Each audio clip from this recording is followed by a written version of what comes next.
مبادئ وأخلاقنا بكهاتي يكيد لبرابراتي كان داديان لبرابراتي واقعان كاك علي مصالح شو لقل جهري سروي برلمان اتفاقي كتو واقعان داباو لو يأخي وقت عبارة عن برلمان كردستان سيب چوار برابراتي أساس سيب برابراتي زور دون أساسية یکی كان ڕاگەاندنە لە بنەڕەتا پشکی دوتنەوەی گۆڕان بوو پشکی فراکسیۆنی گۆڕان بوو ئێمە پشکەکەمان داپیان کاک عەلی مەصالح چوو لەگەڵ جێگری سەرۆکی پەرلەمان ئیتفاقی کرد و ڕاگەاندنی داباوە یعنی ئێمە ئەخلاقمان هەبوو بۆی ئەوان هەموو کە هاتبوون بوون بە سەرۆکی پەرلەمان بۆ ئەوەی خۆیان جێبکەنەوە لە ناو پەرلەمان پرۆژەی پارتیشان لە بەشی پیشدانە ببوون هەموو یەکێکیان لاوەکوان هاتبوون لە شوێنەکان بەڵام ئێمە باید ئەوە ئەخلاقمان هەبوو کە هاتی یەکێک لە بەڕێوەبەراتیەکانمان دادیان لە بەڕێوەبەراتی ڕاگەاندن کە کوڕێکی زۆر زۆر باشیان نەیەتوانی بەڕێوەبەر ئەوانە چ ئیتفاقەکەن ئەیبەخشن بۆ ئێمە ڕاگەاندن لە کوردستان لەبەرەوەی ئێمە باید ئەوە ئەخلاقمان هەبوو کە هاتی یەکێک لە بەڕێوەبەراتیەکانمان دادیان لە بەڕێوەبەراتی ڕاگەاندن کاک عەلی مەصالح چوو لەگەڵ جێگری سەرۆکی پەرلەمان ئیتفاقی کرد و ڕاگەاندنی داباوە لەوەی یەخی وەستێکم عبارة عن برلمان كردستان سيب چوار برابراتي أساس سيب برابراتي زور دون أساسية یکی كان ڕاگەاندنە لە بنەڕەتا پشکی دوتنەوەی گۆڕان بوو پشکی فراکسیۆنی گۆڕان بوو ئێمە پشکەکەمان داپیان کاک عەلی مەصالح چوو لەگەڵ جێگری سەرۆکی پەرلەمان ئیتفاقی کرد و ڕاگەاندنی داباوە یعنی ئێمە ئەخلاقمان هەبوو بۆی ئەوان هەموو کە هاتبوون بوون بە سەرۆکی پەرلەمان بۆ ئەوەی خۆیان جێبکەنەوە لە ناو پەرلەمان پرۆژەی پارتیشان لە بەشی پیشدانە ببوون هەموو یەکێکیان لاوەکوان هاتبوون لە شوێنەکان بەڵام ئێمە باید ئەوە ئەخلاقمان هەبوو کە هاتی یەکێک لە بەڕێوەبەراتیەکانمان دادیان لە بەڕێوەبەراتی ڕاگەاندن کە کوڕێکی زۆر زۆر باشیان نەیەتوانی بەڕێوەبەر ئەوانە چ ئیتفاقەکەن ئەیبەخشن بۆ ئێمە ڕاگەاندن لە کوردستان کاک عەلی ئەو کاتت باش سەد کار قادر بژیت کاک عەلی ئێمە دەنگێکی سەرۆکی پەرلەمانی کوردستان لە کۆبوونەوەیەکی باڵای حزبەکەی گەیشتە دەست ئێمە لە پەرەگراف لە ینی یەک دەقەیەکدا باز لەوە دەکا ئەڵێ ئێمە لە پەرلەمان سقەمان لەگەڵ ئەو کێشانەی هەمان بووە لەگە گۆڕان بەڵام بڕوامان وا بووە ڕاگەاندنمان دایتە گۆڕان کە چ کاک عەلی مەصالح تەسلیمی هێمن هەورامی کردیە من ئەو دەنگە بڵاو ڕاگەاندنی چی تخوا بۆست یعنی باوتر ڕاگەاندنی چی وتی ڕاگەاندنی پەرلەمان ئەڵێ ڕاگەاندنی پەرلەمان بۆستە کاکە بۆستە ڕاگەاندنی پەرلەمان بۆ دراتە درایتە گۆڕان درایتە گۆڕان یەک نەفەری گۆڕانیش لە ڕاگەاندنی پارتی نییە ئەڵێ پارتی کاکە گیانی یەک کەسی گۆڕان لە پەرلەمانە ئەوش لە بەشی خزمەتگوزاریە ناوی ڕەوایە یەک نەفەری بێنە یەک نەفەر خۆجیاژی ڕاستی و درۆ بەڵگەی وانە یەک نەفەر بێنە یەک نەفەر بەڵێ من دام نابێت لە ڕاگەاندنی پەرلەمان موەزەف نەک مدیر ئەم قسە ڕاستە هەر دێجار ئینسان هەنگە بۆی خۆی دەرباشکە لە شتێ خەڵکی تر تاوانبارکە کاک بەڵێ مدیری ڕاگەاندنی پەرلەمان تۆزانی چێتیە بێقەزامی کاک عەلی بە قوربان ئێمە دەنگێکی ڕێواز فایق لە دەستمانە ئەو ژنە سەرۆکی پەرلەمانی کوردستانە باش ئێوە دەنگکە بڵاوکەنەوە منیش داوایەکی لەسەر تۆمارە ئازانم ئەگەر ئەزان چۆنە کا قادر مەسەڵ من بۆی شتێ لە خۆمە ئەسڵەن ئەمە زوعفە سەرۆکی پەرلەمان بی پێی جوسایتی پەرلەمانی بەدەستەوە نەبێ بەدەستێ من هەورابی پارتیوە بێ ئەمەوێ بیخاتە ملی من ئەگەر یەک نەفەر بە موەزەفیش نەک بە بەرپرس بە موەزەف من دام نابێ یا ئێمە دامان نابێ ئەم قسە ڕاست کاک عەلی تخوا با پرسیارەکە ئەڵێ بدایەت سێ بەش جیازەکان باەک بێکرێتکەم مدیری سایتی پەرلەمان کێیە پەرلەمان کێ کاک عەلی نەک ئێستا تخوا یەک قەوزیە قەوز ئەڵێ بدایەت سێ بەشی گرنگ کێیە لە پەرلەمان بەشەکی ڕاگەاندنە دەرێ ئێمە دامان بە گۆڕان کەچی دەرێ برادرانی گۆڕان و کاک عەلی مەصالح تەسلیمی هێمن هەورامیان کردیە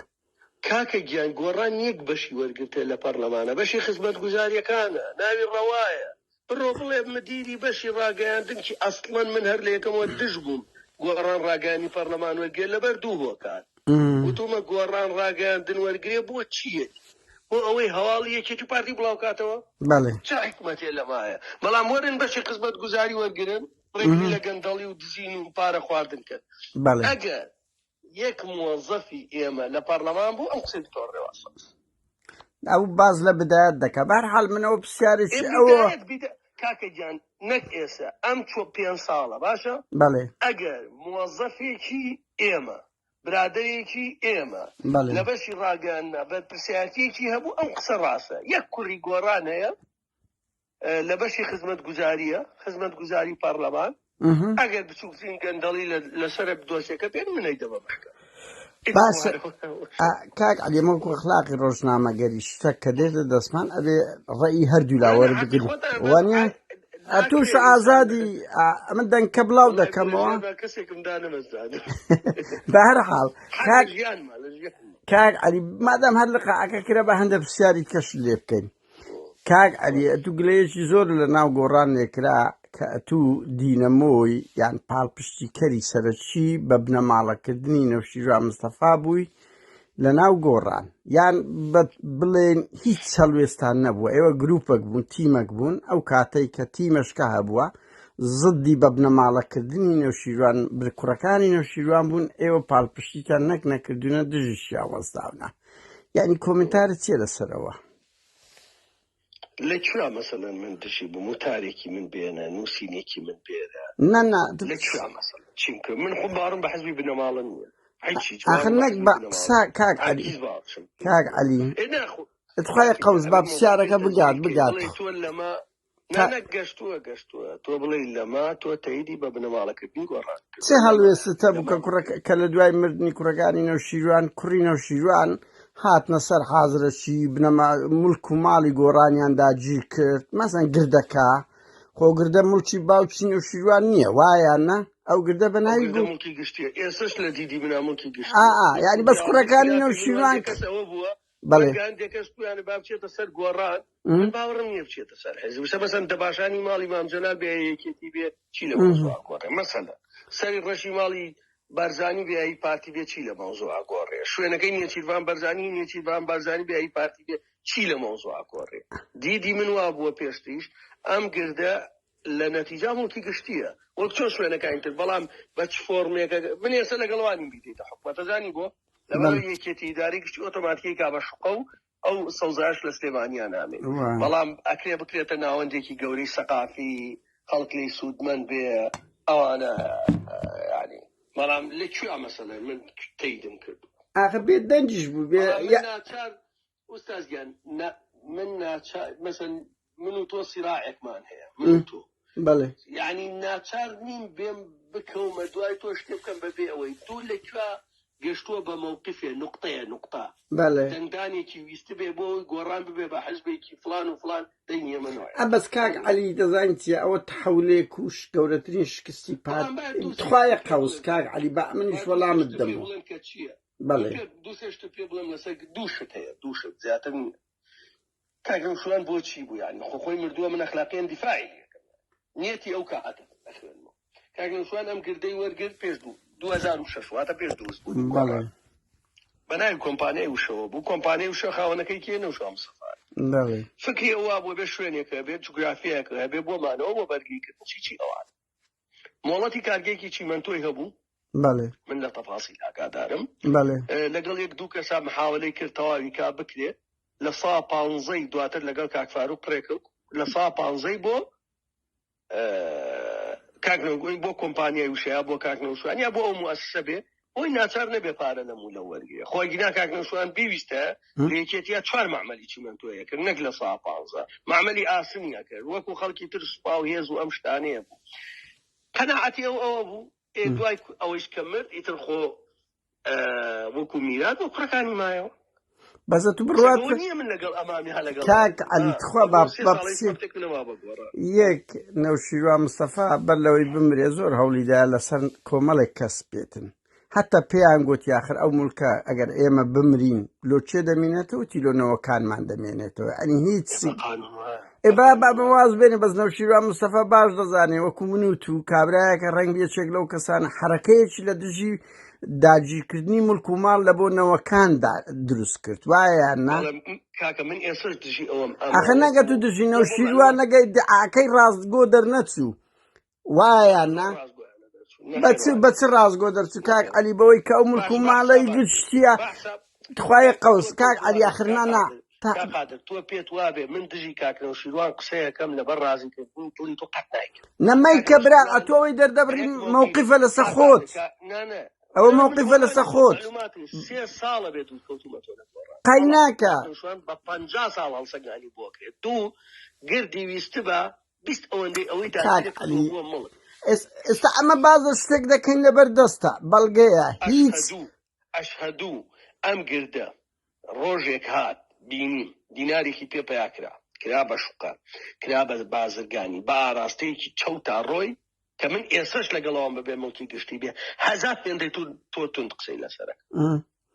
بەس کاک عەلی بە قوربان خەدرە بڵێ کاکرە شیروان چاوی لە بزنس بۆ چکە بیویستە زۆر زیاتر لێبێت خۆتە زانی 100 هەنگاو لە پێش خەڵکی ترەوە بوو کە زۆر دەوڵەت کاک عەلی زان چییە ئەمە لەسەر بەڵگە قسە دەکەین وایە ئێستا بەڵگەیەکێ هیچ بەڵگەیەکێ نەوشیروان مستەفا بڵێ کاکەوە ملکی گشتیە لە ئایندە وەسیەتێک تێکستێک باشە کە نەیبی ئەنی لۆ کوڕەکانی دەبێ ئەو کوڕەکانی بەس باشە ئەوە دزیە لە خەڵک کراوە وایە نەوشیروان دەتوانێت وەسیەتێک بکا بڵێ لە ئایندە حکوومەتێکی خۆ با پەیامەکە بگا کاک عەلی بۆی وەکو نەیارێکی نەوشیروان ساب نەکرێ و وێنەکە جوان بە خەڵک بگەێندرێ نەوشیروان کەس بەقەت نەوشیروان بە تەنەبوو نەبووە وایە کەسێکی ڕۆژ سیاسیەکی دووربین بووە مێژونووز بووە باشە یعنی ئەو باش دەزانێ ئەبێت وەسیەتێک هەبێ لە مەعبەینی ئەو خەڵکی تر لۆ ئایندە مەسەلەن هەیبێ کە ئیسپات بکە باشە ئەگەر هەبێت عیبەکەی لە چدایە ئەنی بڵێن وەسیەتێکی وایە خۆ نابتەشتە چ قانونی باید کوڕەکانی بڵێن بابەت بەڵگە هەیە بەڵێ ئەخرێوە بێدەنگ بوون لەو مڵکدا گیرکردنە کە گۆڕانی وێران کرد کاکە گۆڕان باجی مواقفی سیاسیەدا نانە ئەوەش بەشێک بوو لە موقیفانە کاک گۆڕ 2014 13 گۆڕان 24 کورسیێنە خۆ گردە بەناوی کاک نەوشیروان معمەلی جیبن تۆ شەر بەناوی کاک نەوشیروانەوە یعنی فەرقیەوە نانە کاک عەلی کەس کاک عەلی برا پارتی ئەدعااتانەی دەکرد بەس کەسمان بڕوامان نەدەکرد بۆ شێوەیە ئەو دۆسیانە لە دوای مردنی تۆ پێت وایە کاک نەوشیروان ئەم گردەی وەرگرتووە بۆ ئەوەی موڵکێکی شەخسی بێ کاکەش گردی تۆ ئەزانی ئەم گردە ئەزانی زراعیە ڕەگەزەکەی هێز نییە دینارێکی پێپیاکە بەڵێ تۆ نازانی دڵنیام نازانی من نازانم بەس ئەمن باز لە شتێک تاریخی دەکەم کاک عەلی پرسیاری زۆر بەسیتی لێکەم کاک نەوشیروان بیویستە خۆی بەخۆت وەک تەلەفۆنی بۆ مامجەلال کورە بۆ فڵان بکردایە تەنیا ڕەگەزی گردەکەی بۆ نمونە لە زراعیەوە بیگردەیە بە بازرگانی بەهاکەی 100 هێندە زیادیە کرد بەڵام ێستا ناکرێت ئەم گردەوە من پێ دەڵێم ڕەگەزەکەی زراعیە هێز نییە دۆلارێکی پێپەیە قەی ناکە ئەمە کاک عەلی تخوا لێمان دەگەڕێی بوو یعنی پەیامەکە تەواو پەیامەکەت گەیشت کە ڕەگەزە بەس ئەمە باز لە کەسێک نا تو ئێستخوایەک بۆ تۆ کاک نەوشیروان کە مردووە من 10 ساڵ 8 ساڵ لای ئیشم کردووە ئەخلاقیان دیفاعی باشە بەس خۆ سیاسەت بە عاتفە ناکرێ خۆ سیاسەت بە عاتفیەت ناکرێ خۆ عەشیرەتگەریش نییە کاک عەلی وایە نا بەڵام ئەو پیاوە بێ بە 50 ساڵ هەڵسەنگات بۆ 50 بەخۆ بەوە نییە ئێستا دکۆمنتێک کافیە کاک عەلی بە دکۆمنت ئێمە لە سەردەمێکدا دەژین دکۆمنت ئەوەیە کاک عەلی تو وەختی کە کوڕەکانی مولکیان داگیر کرد هیچ قسەت نەبووە لایەنگری ئەو بەرێ بووە وتارێکم نووسی ئەسڵەن هەر پێویست نەبوو بە دیدی من کوڕەکانی بیکەن بەناوی خۆیانەوە زۆر بەڕوونی شوتومە بعد بەناوی کاک کۆمپانیای و شۆ کاک نەوشیروانەوە بێت 10 ساڵ بەڵام هەرکەی ئێستش هەرکەی ئەم گردە بە ئاراستەی ئەوە ڕۆی بوو بە پرۆژەی بازرگانی بوو بە مڵک و ماڵ بوو بە شتێکی اقتصادی ئەو کاتە هەڵوێست باشە کاک عەلی مادامەوەندە دیفاع دەکەی باشە و کۆمەڵێک معمەل و شتیشێ ئەو پارەیە لۆ چێ دەچێت کۆمەڵ نییە کاکەن کۆمەڵ نییە لە 115 مەحمەل چیمەنتۆیە ئەی پارەکە لۆ چێ دەڕوا چیمەنتۆیە پارەکە لەگەڵ کاک فاروقا شەریکن جا بۆ کۆمپانیای وشەیە بۆ کوڕەکان ئەبە وایە هەیە باشە ئەی ئەزانم ئاخر ئەو دەمیش دەتانزانی ئەتوناڵێ ئەو دەمیش دەمانزانی باشە ئەو پارەیە لۆ چێ دەڕۆی نابی لۆ خومە باڵێک ئەو کاتە کاکنەوشیروان ئەمە هەدەفەکەی چی بوو دروستی کرد بۆ ئەوەی میدیای گۆڕان موەسسەسەی گۆڕان ناچار نەبێتە نەزور بۆ کەسکە لە 115 یەک مەحمەل چیمەنتۆیە خۆ بۆ یعنی لۆ ئەو پارەیە ئەو 115 دەتوانێت دوو مەحمەل بۆ خۆیدا ئێستا خۆ لەوانەیە سێکە ئەوەی ئێستا چیلیەکە من 3 ساڵە دوور بیانی ئەبێ لە گۆڕان بپرسی لە کوڕەکان نانە بەزەو خۆشتە چی نییە کاک عەلی فترەنگۆ شوا بووە لە فترەنگۆ ئەو 115 دەدرای گۆڕانیان لۆ کە من لەوێ بووم بۆ لە معلوماتی 2 ملیۆن دۆلار وتیاندا هاتیە بوو لە گۆڕان پرسیارمان کرد لە جفاتی شاوتیان مەسارفی انتخاباتی پێکراوە بەس انتخاب ئێستا چی لێدێ نازانم ها ئەبێ لە کوڕەکان بپرسی عومەر بپرسی لەو برادە بەس انتخابات 3-4 جار بوو ئەی مانگانەی دەخلی ئەوەندە بۆیان بەگشتی چی ئەو کاتەی کەوەریان گر گشتی بوو ینی ئەو فترە زەمەنیە کۆبووتیان دوومن بەڵێ کاک من خۆم دزی نەکەم بەڵێ بەخوا چاوپۆشی لە دزینوری چاویشم دەبی وابین کاک عەلی بڵێ کاکنەوشیروان ویستێتی دزی بکە و پارە کۆتاتەوە لە ئەمە نەمگوتێ دزیکە ئەڵێ مڵک ئەی ئەو دووخانەی لەندەنیان ئەوە بووە مەزدەرێکی اقتصادی دروستە کاک عەلی ناچار نەبێتە نزول بۆم حزبەوە باشە ئەوە تجارەت بە ئەو خانەی لەندەنیان مڵکی چییە نازانم ئەی ناناخە کاکنەوشیروان وەنیە ئەڵێن چەند مەترە 100 مەترە 120 مەترە شتێکی وایە بن نەنا ئێستا مەم ئێستا خانی من نەک 100 مەترە 800 مەترە بەس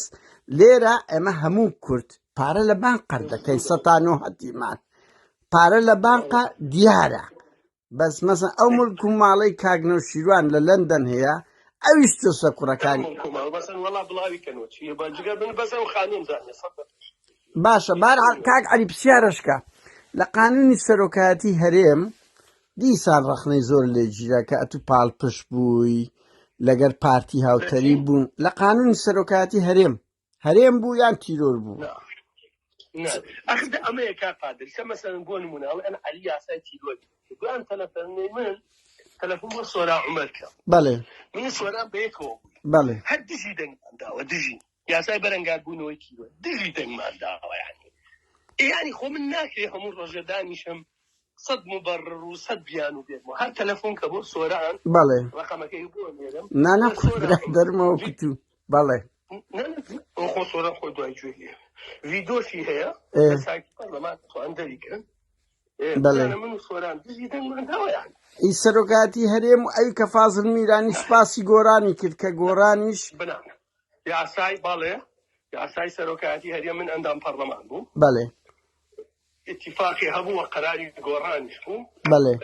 کە خۆتە زانی بەرنامەی گۆڕان بووە هەڵبژاردنی سەرۆکی هەرێم لە پەرلەمان سەرۆکی هەرێم دوو بژاردە لە بەردەست بووە توانە لە ناو خەڵک یا لە پەرلەمان قەراری گۆڕان بووە لە پەرلەمانەوە دەنگمان بۆ داوە ئیلتیزام باشە بەزە تو بڕوات پێ هەبووە یعنی هەست پێ ناگەی ئەو بەڵێ من ئێستش لەگەڵ ئەوام هەڵبژاردنی سەرۆکی هەرێم ئەمانە سەرۆکی هەرێم پێ خۆر بێنە بێتە لە ناو خەڵک بێ لە پەرلەمان لەگەڵەوەم لە پەرلەمان بەڵێ بەڵام لەگەڵەوەم دەسەڵاتەکانیشی کەم پێێت یعنی ئەم بەرنامەی گۆڕان بۆ کا قادر بۆ بەرنامەکەی گۆڕان بخوێنەوە دیفاع لە سیستەمی پەرلەمانیەکەی سیستەمی پەرلەمانی چییە بەڵام دەسەڵاتەکانی شەبێ کەمتر بکرێتەوە لەوەی دەسەخکە هەیە هەرچەنە نێچیروان ممارەسەی دەسەڵاتەکانی ناکات ئەوە پەیوەندی بە چیۆ هەیە زۆرە خایێنێ بەڵام بەڵێ من لەگەڵەوە هەڵبژاردنی سەرۆکی هەرێم لە ناو خەڵکا نەکرێت لە پەرلەمانەوە نازانم بەس مەسەرەن ئەو کاتی فازڵ میرانی سپاسی گۆڕان بەڵێ بەڵێ کاک عەلی لەگە گوتیان حیزبە یان لیستە دروست دەکەن بە چێ گەیشتن والله کا قادر تا سەد قەرەب لەگەڵ کۆمەڵی خەڵکی باشا لە گفتوگۆی بەڵێ لە سلێمانی لە هەولێر لە دهۆک حەزبێنە بەڵام پێمان وایە بتوانێت بەرەیە دروست پێ دەنگی ناڕازی لە چوارچێوەی بەرەیە کا ڕێک بخرێتەوە شتێکی باش یعنی هێستا هیچتان دروست نەکردووە چکۆ دەنگۆیانە زۆرە و تێڵ انتخاباتەکە لە کوردستان بەڵێ کاک عەلین دوایین پرسیارە ئێمە زانیاریە بە دەستمان گەیشتووە تۆ قەت دانیشتنت کردیە لە 1-2 ساڵی ڕابردوو لەگەوەی سیبارزانی لە ژیانمانم نەتبینیوە لە ژیان ئەزان چۆنەکە قادرۆ ماوەی پێشێکی نازانم بە یەکێکی برادێکی ئەوەیان تو لە بریتانیا عەلی نازانم لەگەڵ ئەزان چۆن جیاوازی ڕاستی و درۆ باوکەیە وای ئەخ بەس بەڵگەی وا لە چێ بێتن کاک عەلی ئێستا مەسەلەن باشە کاک قادرمنی ساڵێم تۆ لەگەڵ میتی تورکیا وای وای نەنەم پرسیارە لێ دەکەم مانای مطلقی نییە نەنە وایە نا کاک قادر ئەزان چۆنە کاک قادر من مەسەن بۆ نمونە دیعان لەسەر ئێوە کرایانوت بەس بۆن بەبورەت قابلش قسەیەک نانە حەق خۆت ربطیان هەیە بە لاهوری شێخ بەڵێ مثلا منەوە چ مستفید دەبن لەمە چی یعنی چی مستفید والله بیا من حقم نییە تۆ چۆن بیرەکەی تۆ بەڵام من ئیمان و باوەڕی خۆم بە هەموو سەبەب و سامانی پارتیەکەدینا بەڵێ بەڵێ نانا من کاک عەلی بڕواکە و سەرچاوی بە منی گوتیە سەرچاوی تایبەتە بەس دەزانم تۆمەت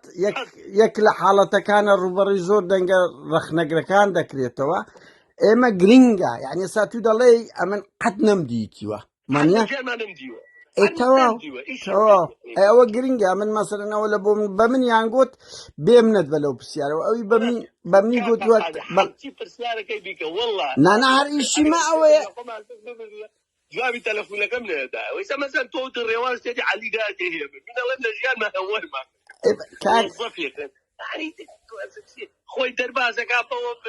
لە یەکێتی ئەوێنی من کە دوو خوا من لە گۆڕانە ئەو لە بڕیار بەدەم بەڕێوەبەردانیم بەشێدە بەڵام مۆزەکێک دانەمەزار وایە کاک عەلی بە قوربان ئێمە ئامانزمان لەو دەنگانە لەو پەیوەندیانە بگەینە حەقیقات و بە خوێنەر بڵێن و ئەو مقۆیانە کۆتایی پێبێ و ئێمە فێرە مۆدیلەکی نوێ بین کە خەڵکی ڕەخنەگیر کاکە بە مۆدیلەکی جوان ڕەخنە لە یەک بگرین وایە نا من رقم زۆر قبوڵە یعنی ئەمەنە دوو وایە بێگومان ئەمەش ئەگەر تەمەن بگەڕێتەوە ڕەخنەمان لە 2 ساڵ لەمەوبەری خۆمان هەیە هەمومان وین عمرە و لەو فترەی ئەو قەناعەتەمان هەبووە لە هەڵەکانی ژیانمەوەی یان زەمان پشتی 11 مانگ چیت کرد بەردەوام 11 مانگ من سەرۆک فراکسیۆنی گۆڕان بوو گۆڕانیش بەشدار بووە لە حکومەتا و تەنیشم بەم کابینەدا بەڵام یەکێکە لە هەڵەکانی ژیانە بەر خەڵک و خۆش بەچارداوای لێبوردن جوانە ئەو شتە جوانە ئەو چکۆتو وەکو منەزری دینەمەوەی ڕێککەوتنی گۆڕان و پارتی حساب دەکرێت ئەمن پرسیارە دەێت دەڵێم خەڵک وا دەرێ بەڵێ با پێ بڵێم ئەوەش چی بوو حکایەتەکە وەک خۆی بۆ بچێت بەڵێ من گۆڕان قەراری دا بچێتە مفاوەزاتەوە لەگەڵ پارتی و یەکێتیە من ئەندامی ژبات تا بڕیاری لێبدەم بەڵێ کۆبوونەوەی یەکەم و دووەمی مفاوەزاتەوە هەمووی کۆمنتەکان هەیە منیتیان نەبوو بەڵێ کۆبوونەوەی سێم و چوارەم و پێنجەم و شەشەم کراوە منیتیا بوو ئەوەی وتومە لەبارەی چاکسازی لەبارەی گەندەڵی ڕوبەڕوو وتومە سەرۆکی حکومەتیە بێ پەنجم کۆبوونەوەی حوتەم کە اتفاقکە کراوە منیتیان نەبوو دوای هاتوونەتەوە بۆ جواتە و کاتەکە من بوومە سەرۆکی فراکسیۆن بوومە ئەندامی جوات پێم وتون ئەم ڕێکەوتنە لەسەر کاغەشتی باشی تایە مەسەن سوپایەک خرێتەوە و دادگا بە نیشتیمانی وتم ئەگەر نەکرا وتیان لە 6 مانگا هەڵوێستمانە بێ و ئەوە وتم ئەگەر 6 مانگی دووەم هەر نەکرا وتیان قەراری کۆتاییە 6 مانگی یەکەم داوای طبعاً 3 مانگ جارێ ئەوە هەموو ئەندامی جواش هاتن من راپۆرتی تەفسیلی نووسیوە خوێندوومەتەوە کە وەزعی حکومەت چەند خراپە مەرج چییە نەوت چییە فڵان فڵان فڵان لە مانگی 11 من داوای هەڵوێستم کرد وتم بکشێنەوە سەیرەکەم یعنی زۆر بە خراپی جواب دراوە ئاخر جارەوە بوو ئیمزای پرساندنی سەرۆکی حکومەت و جێگرەکەی بە ئیمزای من تەواو بووی لا نەیەکرا باشە پێیان وتم استیقالە بە بەڵێ استیقالە منداڵە یعنی گۆڕان لەسەر ئەوەش استیقالەی پێتدا لەسەر ئەو هەڵوێستە نەخۆم توانی نەیدەم یعنی بەڵام هەر خۆم وتمەوە منە ڕۆم لە دوای مانیانزەوە من نەبینیوم نەتەوە نەدانیشتوم ئەوەشی پێم کراوە طبعاً بە ئوسلوب و ڕێگای خۆمە بۆ جاتی کەندەڵی زۆرم کرد دەست خۆش بێ دەست خۆش بێ کاک عەلی من قسەی کۆتایی لە خۆشی دەکەم لە خۆشی برادێک بە کاک نەوشیروانی گوتبوو کۆچ کرد و نەوشیروان گوت ئەرێ ئەو کاک عەلی ئەو ئەرقامانە بڵاو دەکاتەوە چەندی ڕاستە کورە گوتبووی ئەمە دەڵێن 100 ئەوانیش دەرێن ناوەڵە درۆیە 50 بەدیا دەکەوێت 75 تێم دەگەی لە خۆشی دەی کاک عەلی زۆر سپاست دەکەم دەی سەرچاو کاتت خۆش با ئەو زمانانەمان هەبێ ئەو ڕەخنانەمان ڕوبەڕووی یەکە بێ بە شێوەی مەدەنی ئۆپۆزیسیۆن مۆدیلێکی زیاتری هەبێ بەڵێ ئەوەی دکتۆرە ڕێواز بێویژدانیە من لە ژیانمان نەچوومەتە مفاوەزات وەرگرتن پۆستەوە لەگەڵ دکتۆر ڕێواز کاکەمە حەزمانەیە شکاتی لێ بکە کە دەنکە بڵاو بۆ شکاتی لێ بکە یان وەڵامی دەوێەوە ئەو حالە بەڵێ بەدەکیەکەم باڵا من ئەو کاتێک کە گۆڕان پێوتوم و تومە دژی ئەوە من گۆڕان ئەعلام وەرگری یعنی مەسەلەن سەرۆک من ڕێواز فارق بێ جێگر من هەورامی بێ سکرتێر منابع عن كوبي خبري ما نبلاو كيتو مثلا لما استوفاتي لشتي قندل يجرو باشا يكتي خوي بولي لك كل هذا الله ينسب بيجو سايتا كم مدينه كي يكتي بلا ما دسي من اولادي ويرتك باشا كاك علي كاتمان قرتي سباس بو ديداره ودل قوريات سرسا